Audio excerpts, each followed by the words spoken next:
Underarms करताना खूप काळजीपूर्वक अंडरआर्म्स करत जावा।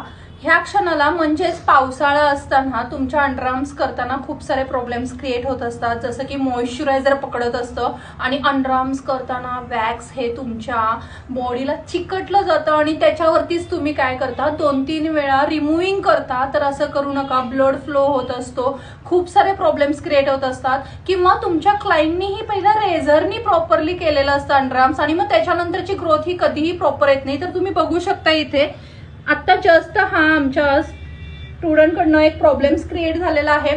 तर ह्या ग्रोथला काय झालं, थिकनेस पण होताच, रेझरनीही कट केलेले होते हे हेअर्स आणि त्याच्यानंतर वॅक्स फिरवलं गेलं, पण तिथे वॅक्स हे प्रॉपरली रिमूव्ह झालं नाही बिकॉज मॉइश्चरायझर पकडलेलं असतं। आणि नेहमीच मी सांगत असते की मॉइश्चरायझर प्रॉपर पहिला ड्राय करा, अंडरआर्मची ग्रोथ ज्या दिशेने आहे त्या दिशेने ऍप्लिकेशन करा आणि छोट्याशा पार्टमध्ये त्याला प्रॉपरली टाईट पकडून रिमूव्हिंग करा।